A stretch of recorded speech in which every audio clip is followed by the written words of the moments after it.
They opened the inner archive on a Tuesday morning in late autumn, when the light on Veth Marin comes in low and copper-colored across the gray flats. I watched it on the broadcast from my room in the residential wing of the Colonial Medical Center. I was 81 years old, my hip had been replaced twice, and I was not going anywhere that required standing. But I watched. I watched the way you watch something you have been waiting for without knowing you were waiting. The way you watch a door open that you touched once, a long time ago, when you were someone else entirely. The camera was positioned at the eastern entrance to what the expedition called the Hall of the First Approach. I knew that hall. I had walked it when the only humans on Veth Marin were a survey crew of 14 people, 2 supply mules, a medical chest, and a foreman named Breslin who smelled of pipe stalk and took the comms reports every evening at 6. I had walked it carrying 2 water containers and a folded cloth, because I was 16 years old, and that was what I did. I want to tell this correctly. I have been sitting on this story for 50 years, and I am not entirely sure I know how to let it out, because for most of that time it didn't feel like a story. It felt like something that happened to me in the heat of a colonial summer afternoon, something so private that I put it in a box inside myself and left it there. And the box sat on a shelf for decades, and I walked past it every day, and I never took it down. The archive is open now. The whole settled arm of the Reach knows what is inside it.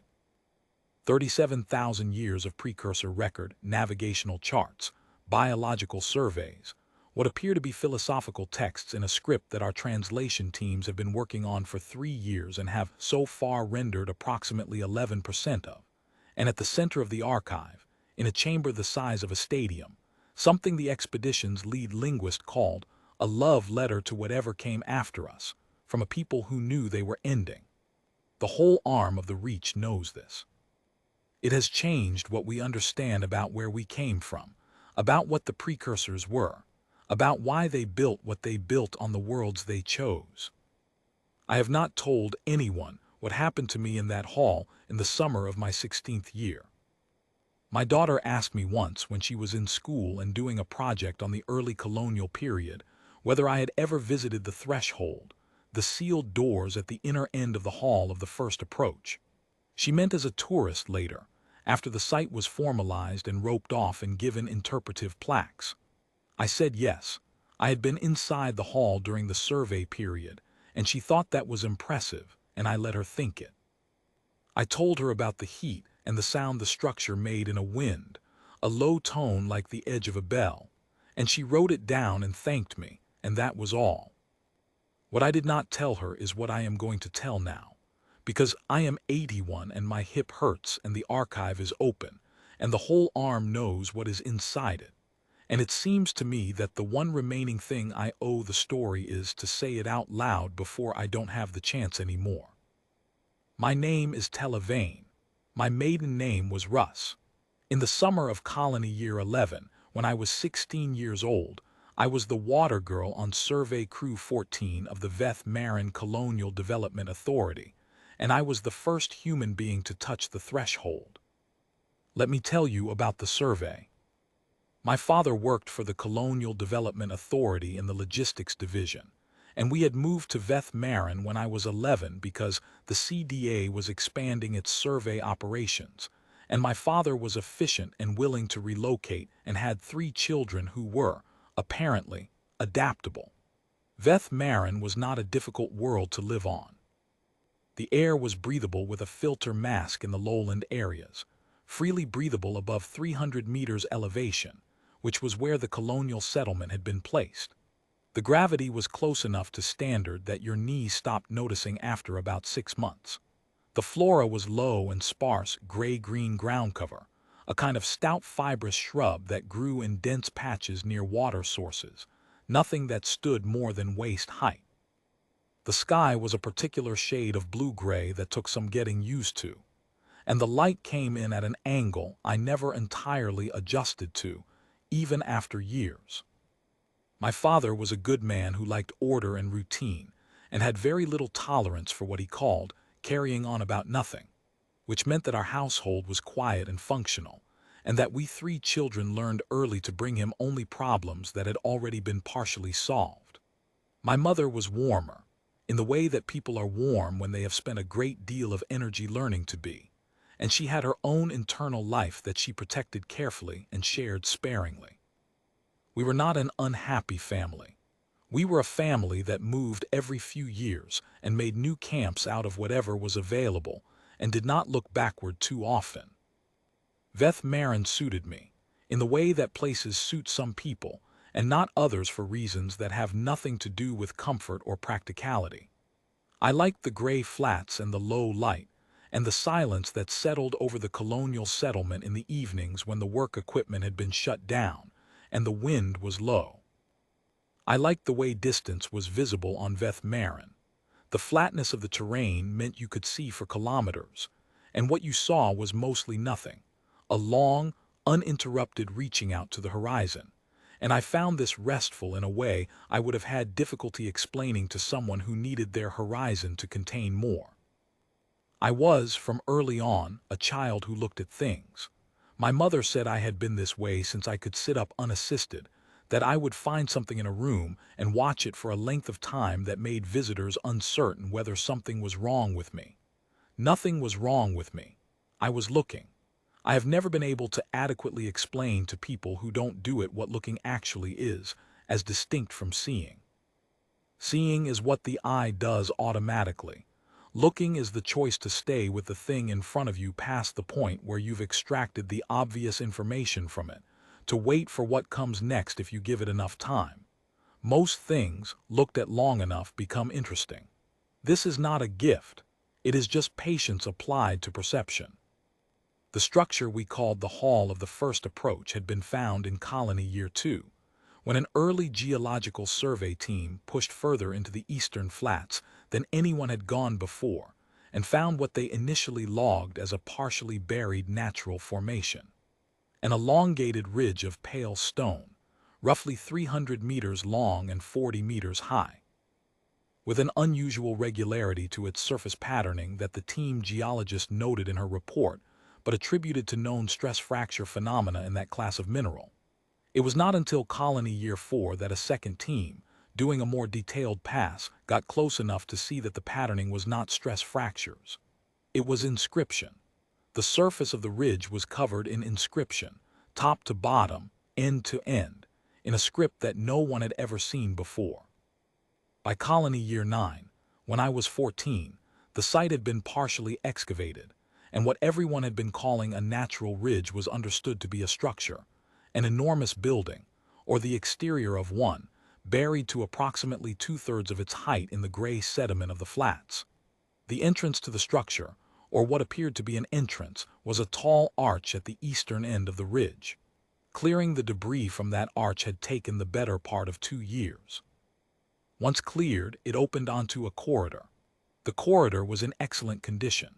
The corridor went inward and slightly downward at a shallow grade, and it was wide enough to drive a supply vehicle through with room on both sides, and the walls of the corridor were also inscribed, floor to ceiling, with the same unknown script, and the floor was smooth and pale and slightly reflective, and the lights, because there were lights, embedded in the ceiling in regular intervals, were still working.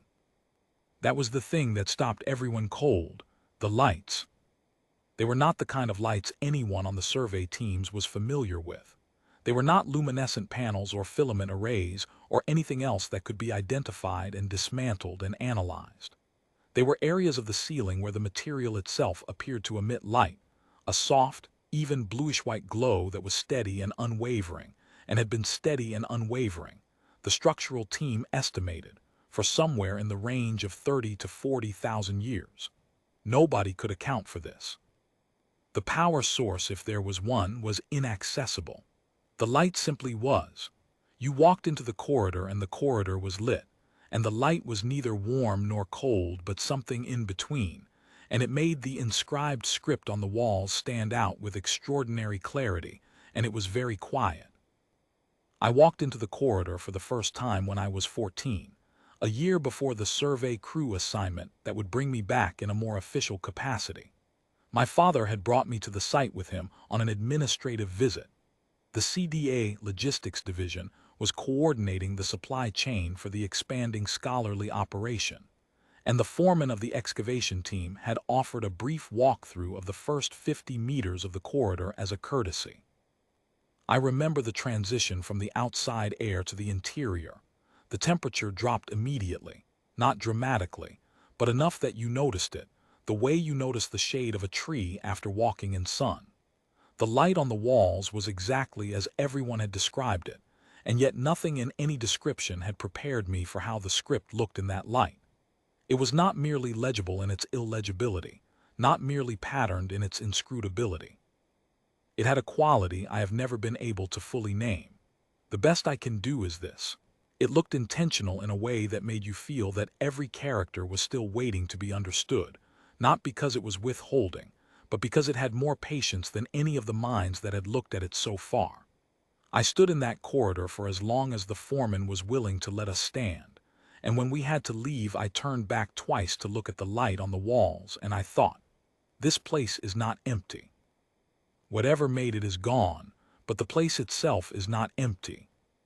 The scholars came in colony year 10, 4 of them from the colonial university system, specialists in precursor archaeology, which was, at that point, a fairly new field with not very many practitioners, because there were not very many confirmed precursor sites in the settled arm, and what had been found before Veth Marin was mostly fragments, traces, scatter.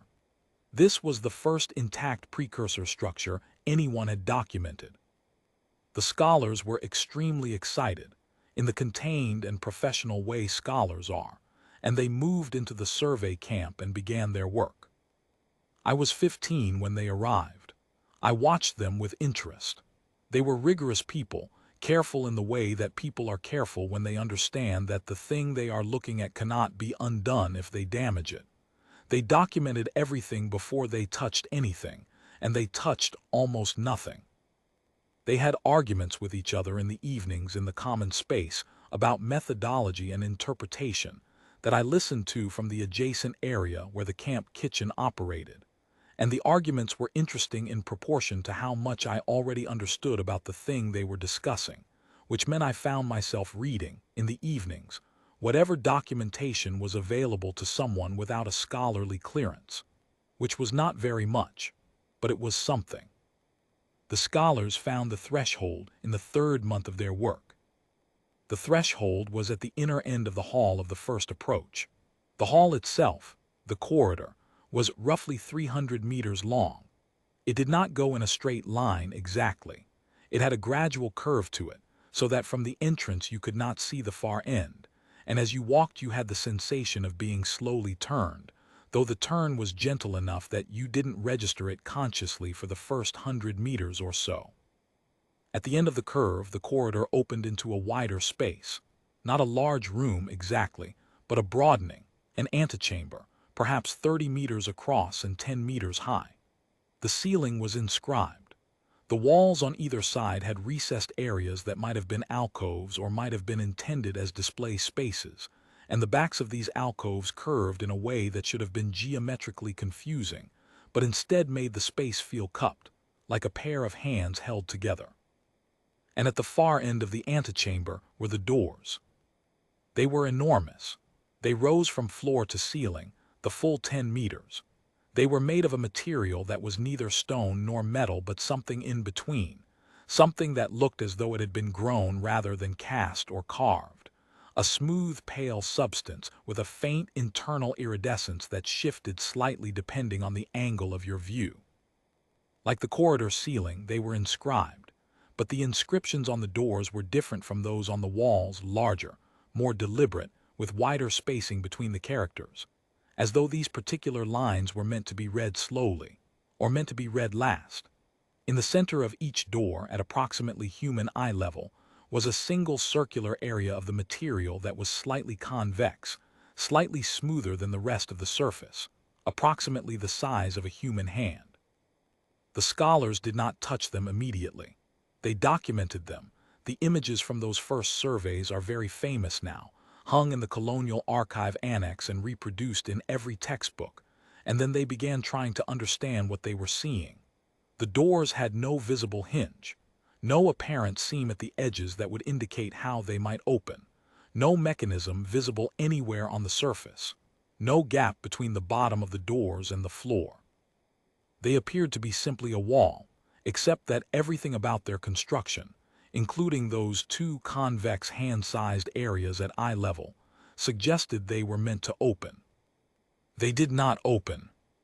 The scholars tried everything over the following months that they could justify trying without damaging the surface. Acoustic tests, electromagnetic surveys, chemical analysis of the material non-invasive, samples taken from the base dust that had accumulated against the doors over the centuries of burial, thermal imaging, detailed mapping of the inscriptions, looking for any pattern that might indicate a sequence or a code. Nothing worked. The doors did not respond.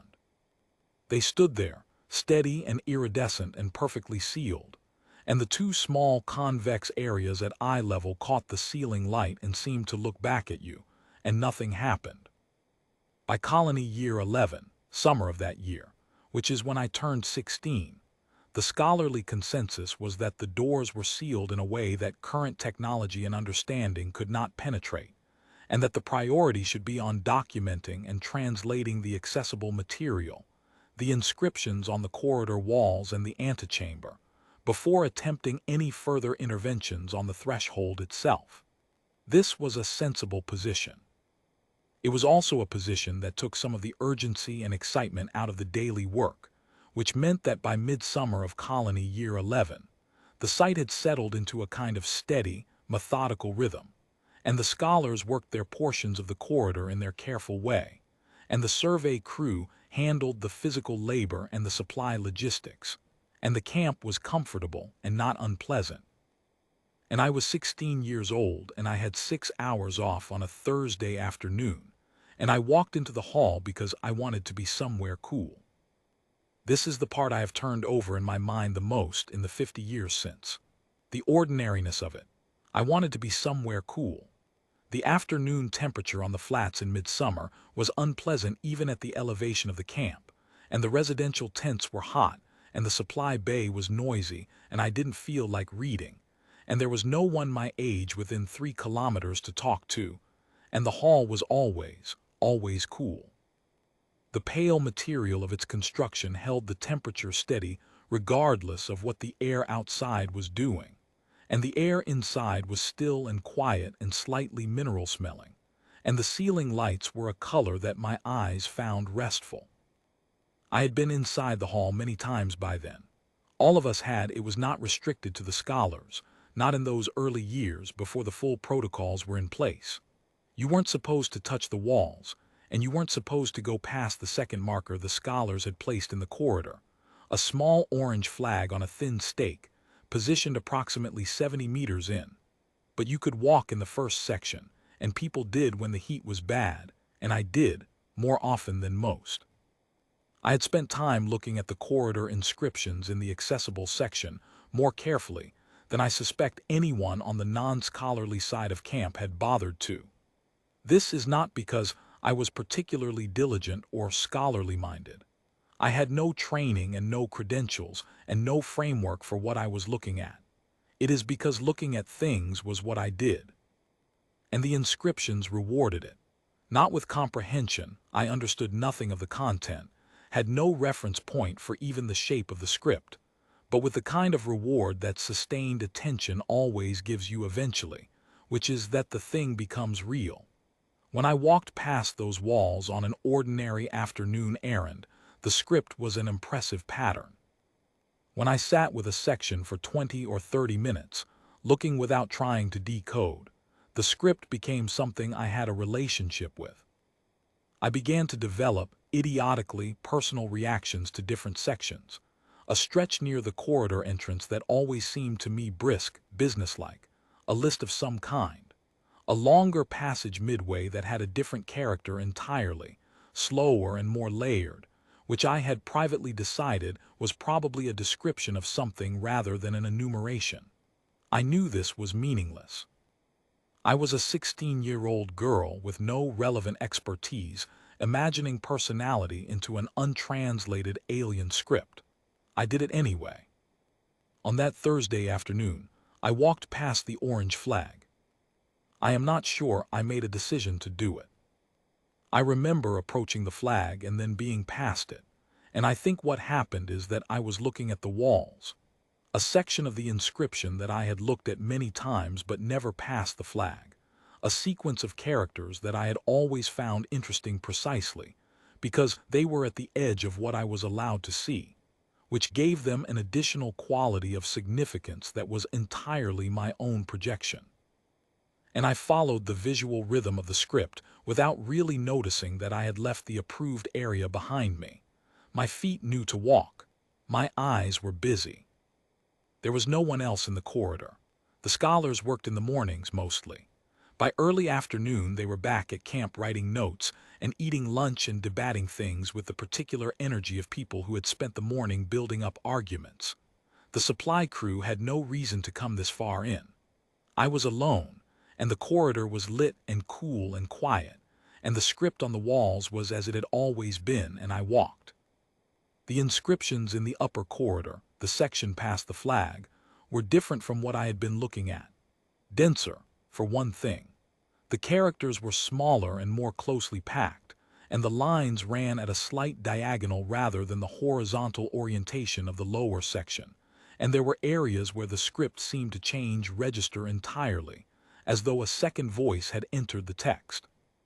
I know from the translations published later that the upper section of the corridor contains what the linguists have called the transitional material, the text that bridges the archive's outer documentation layer and the material in the antechamber.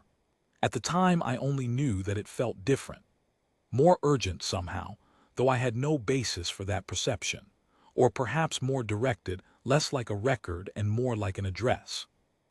I walked the full 300 meters. I felt the corridor curving slowly under my feet, the way it turned you without your consent, and I walked the curve, and the corridor opened into the antechamber, and I stopped. I had not been this far before. No one from the general crew had been this far. There was a second orange flag at the entrance to the antechamber, and a small laminated card with the scholars' documentation protocols taped to the wall beside it. I stood at the edge of the antechamber and looked at the space.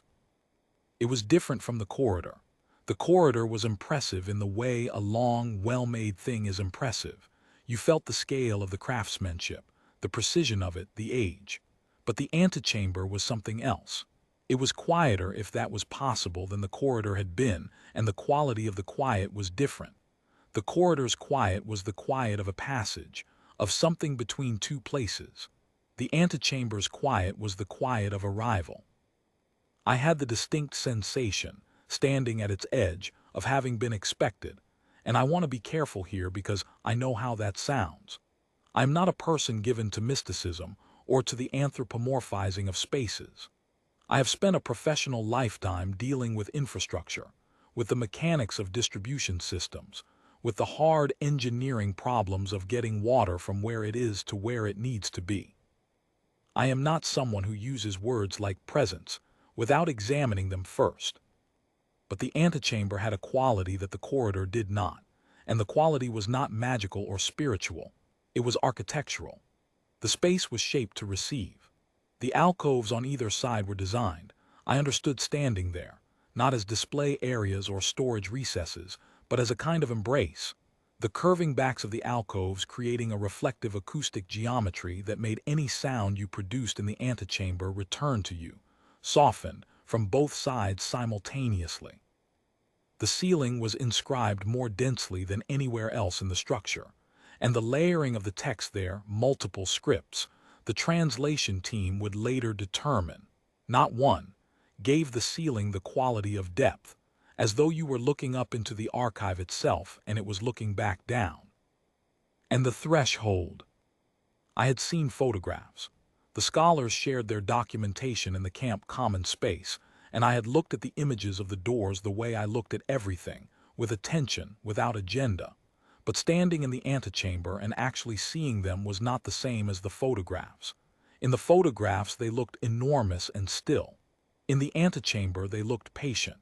That is the word that came to me then, and is still the word I reach for first. They looked like something that had been waiting for a very long time, without being troubled by the wait. The two convex areas at eye level caught the ceiling light differently from every angle I stood at, and every time I moved a step, the light on them shifted, and each new angle gave me a different impression. Sometimes they looked like closed eyes, sometimes like hands pressed flat against glass, sometimes like nothing at all, just smooth pale material that an anxious human mind was projecting meaning onto. I stood in the antechamber for a long time. I don't know how long. I wasn't counting. I was looking at the inscriptions on the doors, the larger, more widely spaced characters that I had seen in the photographs, and trying to understand what made them feel different from the others. It was something about the spacing.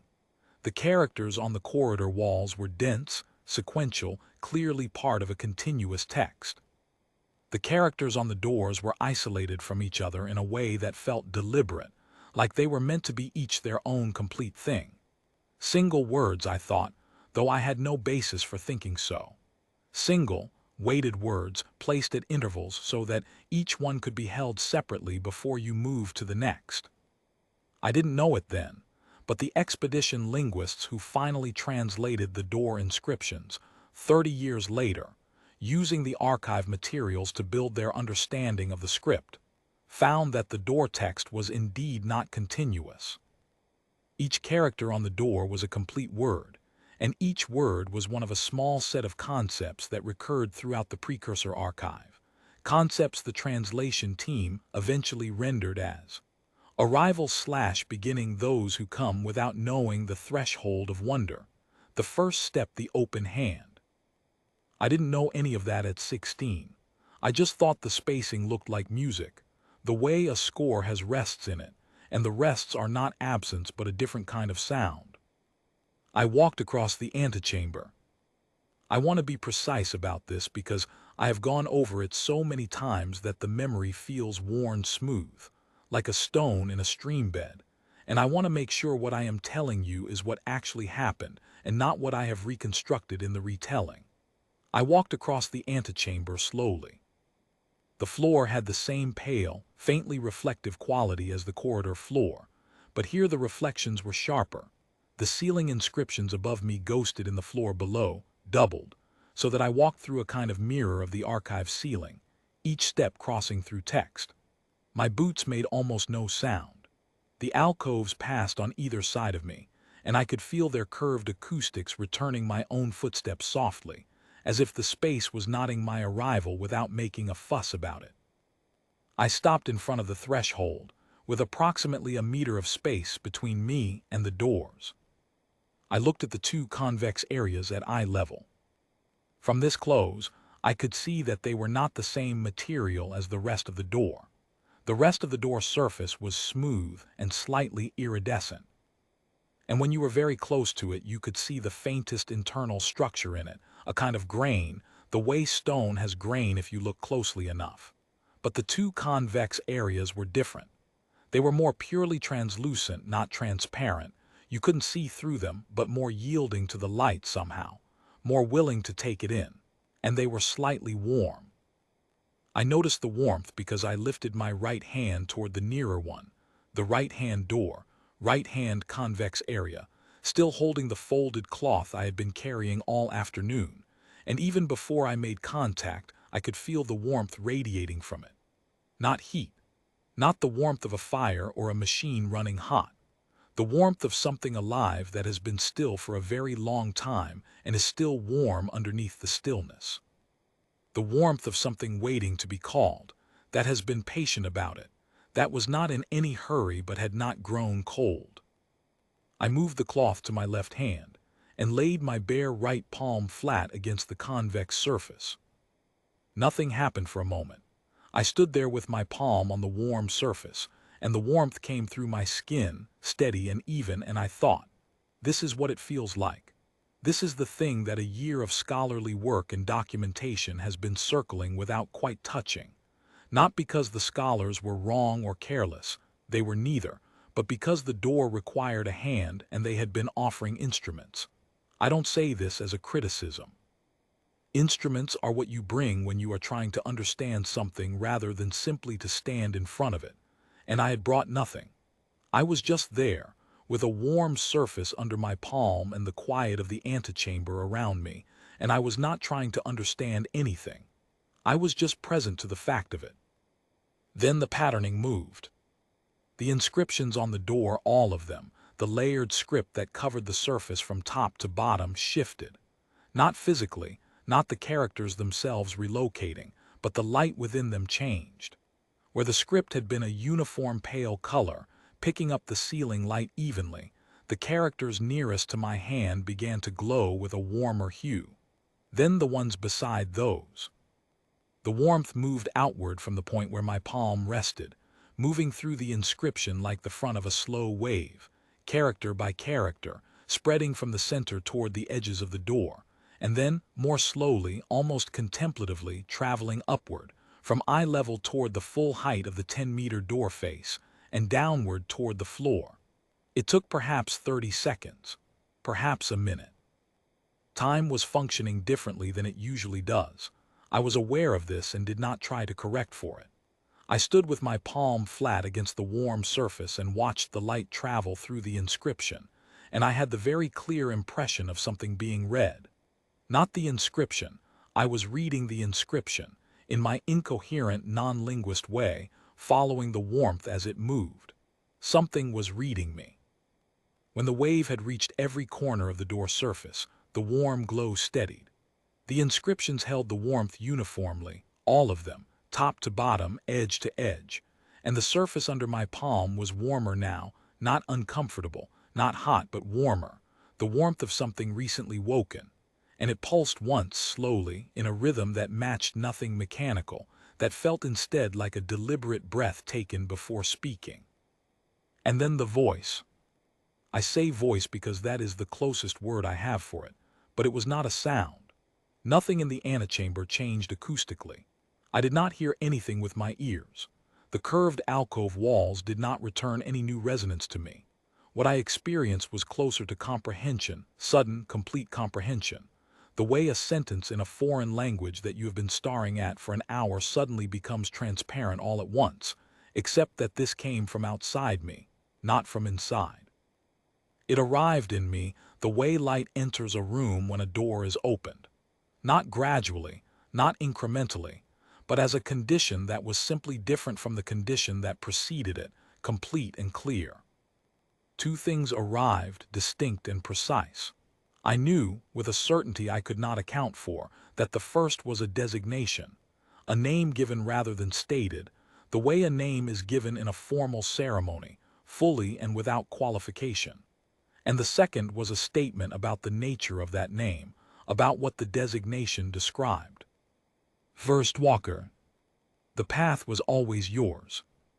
I stood there for a moment after it. My palm was still against the surface. The warmth had steadied after the pulse and was now smooth and even like a hand held gently. The inscription was still glowing, all of it, uniformly warm. The antechamber was quiet. My own breathing was the loudest thing in the space. I took my hand away slowly.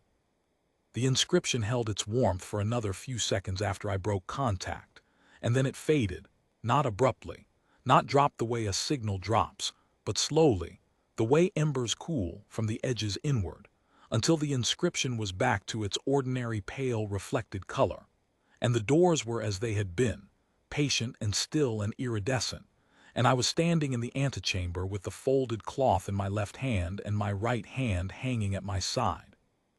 And nothing had changed that anyone walking into the antechamber at that moment would have been able to see.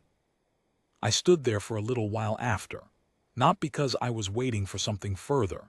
I understood, in the way I had understood the two arriving thoughts, that nothing further was coming, that what had needed to happen had happened completely. I stood there the way you stand in a place after something important has occurred in it, not because the place still holds the importance, but because you are not quite ready to stop being in it. Then I walked back down the corridor, following the curve back the way I had come, through the upper script and the lower script and past the orange flag and out into the afternoon heat. and I sat on a flat rock near the equipment shed and let the sun warm the back of my neck and thought about what had happened. And after a while, I stopped thinking about it and went to refill the water containers and brought them to where they needed to go. The day went on. Days have a way of doing that. I have thought many times about why I didn't tell anyone. The immediate answer is the one that is easiest to articulate. I had no language for what had happened. I was 16. I was not a scholar. I had never heard of the concept of a precursor structure responding to a human. No one had at that point because this was the first intact precursor site, and the field of precursor archaeology was still in the stage of careful documentation and very few firm assumptions. What would I have said? I touched the door and it got warmer and I felt two thoughts that weren't mine. They would have been kind about it. The scholars were kind people. And then they would have given each other the expression that scholars give each other when the non-specialist population offers an account of an anomalous experience. Not dismissive, exactly, but carefully neutral. And they would have gone back to their work. And I would have been the water girl who thought the door spoke to her on a Thursday afternoon. I was not a scientist. I was not an expert. I was not anyone's idea of a reliable witness to a precursor contact event. And even inside my own mind, I was not completely certain that what I had experienced was real and not a very persuasive artifact of heat and solitude, and an overactive imagination that had spent too many lunch breaks trying to read an untranslated alien script. I told myself this for years. The uncertainty was useful. It kept the box on the shelf without requiring me to deal with what was inside it. But I know what happened. I have always known. The uncertainty was a story I told myself because the alternative, accepting that it had actually happened, required accepting something I didn't have a framework for at 16. And by the time I had a framework for it, it seemed much too late to speak. What I have come to understand in the 50 years since is this. The threshold gave me a name that was not a reward and not a title of power, and not a designation that meant I was owed anything. It was a description of a fact. I had been the first human to cross the antechamber floor and stand before the doors with my full attention and nothing else. No agenda, no instrument, no credential, no plan. I had carried only curiosity and a folded cloth, and an afternoon with nowhere better to go. And the structure, which had been designed by its makers to wait for exactly that quality, unhurried. Agenda-free presence, had recognized the quality in me and named it. First walker, not because I was special in any way that distinguished me from any other person who might have walked in that afternoon, but because I had been the one who did. The rest of my time on the survey, another 4 months, until my father's rotation ended and we returned to the main colonial settlement, I went about my work as I had before. I carried water and supplies. I cleaned equipment. I did the daily tasks that survey crews need done, and that no one who wasn't doing them would have noticed, because they are the kind of tasks that create the conditions for everything else without ever appearing in any account of what happened. In the evenings, I sometimes walked partway into the corridor and sat with the script on the walls, and the script was as it had always been, patient and untranslated and lit by its steady blue-white ceiling light, and the hall was cool, and I looked at things the way I had always looked at things. I went to the antechamber twice more in those 4 months. I stood before the threshold on both visits and laid my palm against the right-hand convex area. The surface was warm, as it always was, faintly, steadily, as though maintaining its readiness for whatever came next. It did not respond again. No wave of light moved through the inscriptions. No comprehension arrived from outside me. I stood there with my hand on the door, and the door was warm and still, and after a while I moved my hand and walked back out. I understood this as completion. The door had said what it needed to say. I was not its key. I was its first pressure, the touch that told the lock there were humans who could come to it in the right spirit. What the lock needed next was not me again. It was the next one. I didn't know, then, that the next one would take 50 years to arrive. We left Veth Marin when I was 16 and a half. My father's next posting was a supply hub station, and we lived there for 3 years. And then I was 18, and I went to the Colonial University and studied hydrology, because I understood water and its behavior, and the particular problems of moving it on worlds that had not been designed with human need in mind. I graduated and worked for 15 years in field operations on worlds I will not catalog here, because the work was important and unglamorous, and took me to a number of places that had very little in common, except that they needed better water infrastructure, and I knew how to provide it. Then I moved into the administrative side of things and spent 30 years there, and retired at 71, and moved to a small residential community on a world that is pleasant and unremarkable, which is exactly what I needed. Throughout all of that, Veth Marin was in the news. It was always in the news. After the formal excavation and the establishment of site protocols and the colonial scholarly presence, all of which happened within a decade of the survey period, as the CDA recognized the magnitude of what was on those flats, the threshold became the most widely discussed object in the settled arm. 30 years of attempts by the Colonial Archaeological Authority, by independent researchers, by university consortium teams, by at least 2 well-funded private expeditions whose methods were, politely, unorthodox. None of it worked. The door did not open. It stood in its antechamber, patient and iridescent, and the 2 convex areas at eye level were photographed approximately 1,000 times by this point, and appeared on the covers of academic journals and popular periodicals, and once on a commemorative postage print that I found mildly surreal and kept for a while before discarding it. I read all the theories. There were always theories.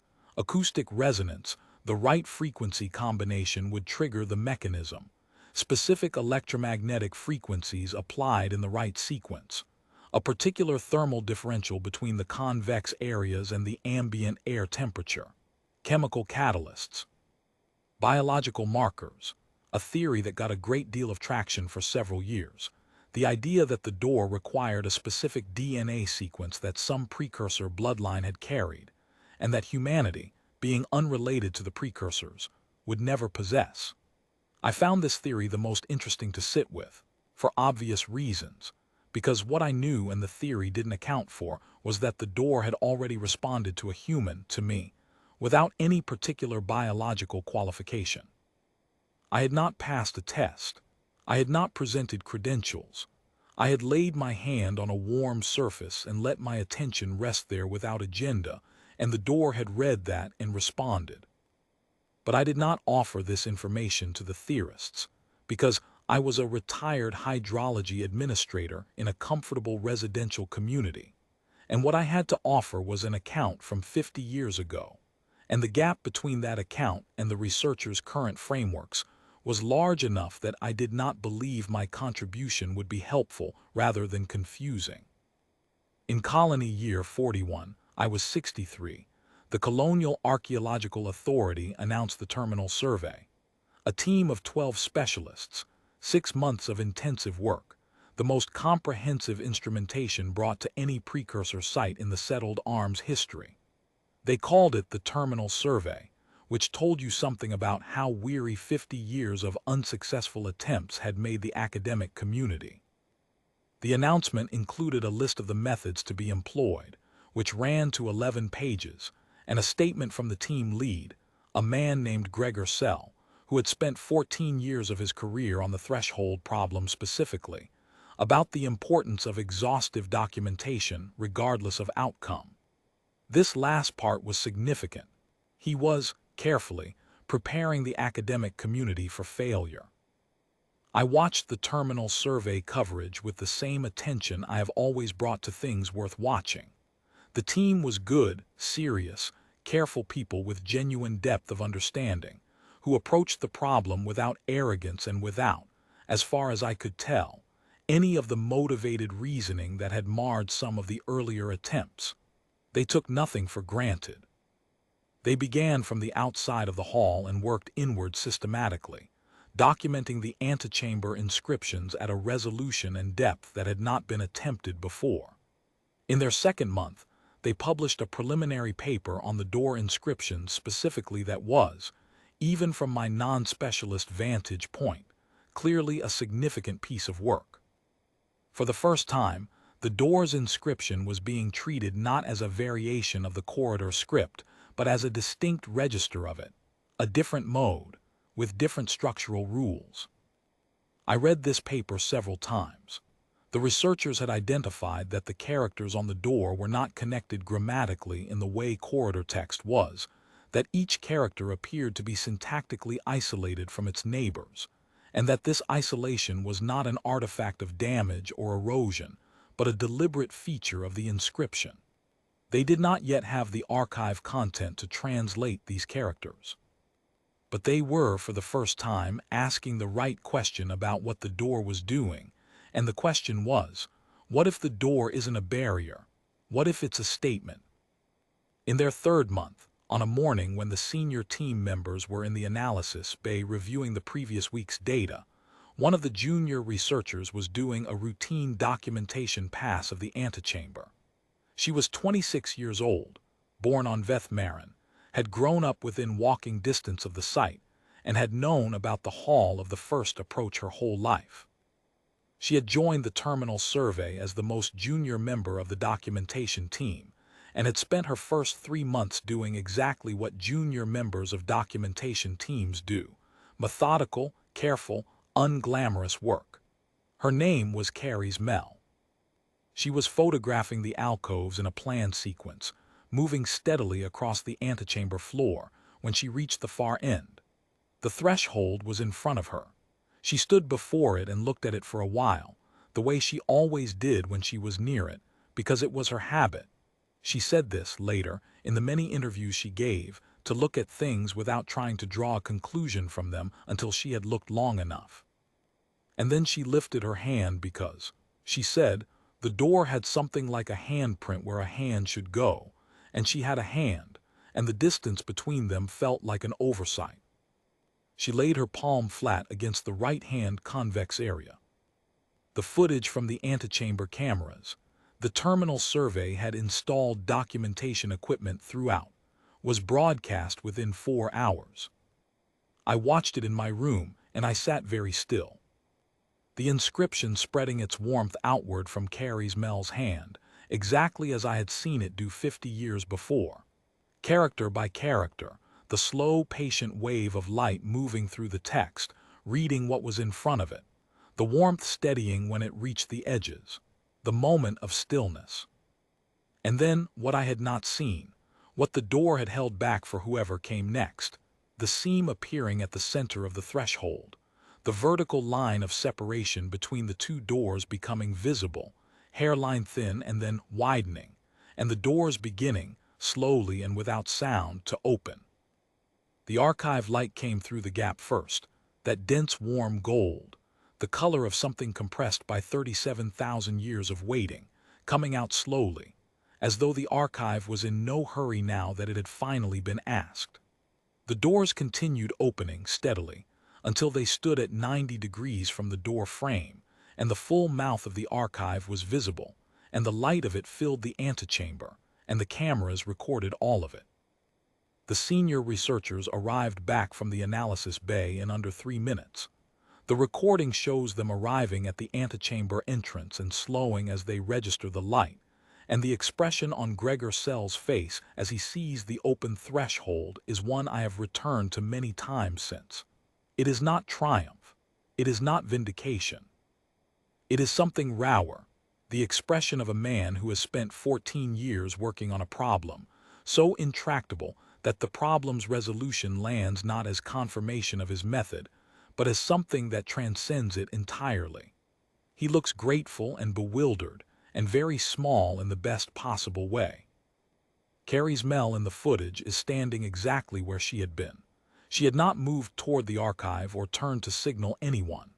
She is standing with one hand still extended, palm flat against the now open door, her face turned toward the archive light coming through the gap, and her expression is quiet, Later, in every interview, she said the same thing. She had just wanted to look. She had come to document the alcoves and ended up standing in front of the door, and she had lifted her hand because it seemed like the honest thing to do. The honest thing to do, 50 years apart, and we had arrived at the same door the same way. I thought about coming forward in the weeks after the opening. I drafted a message twice. I described the Thursday afternoon in Colony Year 11, described the warmth and the wave of light and the two concepts arriving into my comprehension. I named what the structure had called me, First Walker. The path was always yours. And then I looked at the draft and understood something I should have understood earlier, that telling this story would not open anything. The archive was already open. Carrie's Mel had already done what needed to be done. The path was walked, and the record of the walking was hers, and it should be, because she was the one who had opened the archive, and that is the thing that mattered to every living person in the settled arm. What I had done at 16 was different. I had been the first pressure on a lock that needed two things in sequence: to know that humans were capable of the right quality of approach, and then to be met by that quality again when the moment was right. I had given the first. Carrie's Mel had given the second. Neither of us had done it on purpose. Neither of us had been selected, in any genetic or familial or credential-bearing sense, for the role. We had simply been present to the thing in front of us, without trying to make it into something other than what it was. The draft sat in my files for 2 years. Then the translation team published their interim findings, and in those findings, in the section covering the threshold door inscriptions specifically, was the passage that finally prompted me to write what I am writing now. The lead linguist, a careful scholar named Osai Farron who had been working on the precursor script for 11 years, described the threshold door inscriptions as the most significant single piece of text in the archive. Not because of the information it contained, the door text, she wrote, contains almost no information in the conventional sense. What it contains is an instruction, not an instruction for how to open the door, an instruction for the condition in which one should stand before it. The concepts on the door: arrival, beginning, those who come without knowing, the threshold of wonder, the first step, the open hand, were not, she argued, a description of a physical mechanism. They were a description of a state of being. The door was inscribed with an account of what the precursors believed was the only posture from which their archive should be approached, open-handed, without agenda, in the spirit of wonder rather than acquisition. The door, she wrote, was not waiting for a key. It was waiting to recognize a quality. And when it recognized that quality in whoever stood before it, in any form, in any body, at any point in the door's long waiting, it would do two things. It would give that person the name of the quality they were carrying, so that they would know what they had done and why it mattered. And it would hold the path clear until someone else arrived carrying the same quality, at which point it would open. She called it the most patient piece of architecture in recorded history. A welcome waiting 37,000 years for someone to be honest enough to accept it. I read this and I sat with it for a long time. The archive light was still in the broadcasts, still that dense, slow gold pouring through the open threshold. I thought about what it meant that the door had given me the name 50 years before Carrie's Mel opened it. I thought about whether I had wasted those 50 years by keeping the box on the shelf. I decided, after a long time, that I had not. The name was mine to carry. The opening was Carrie's Mel's to do. Both were real, and both were necessary, and neither diminished the other.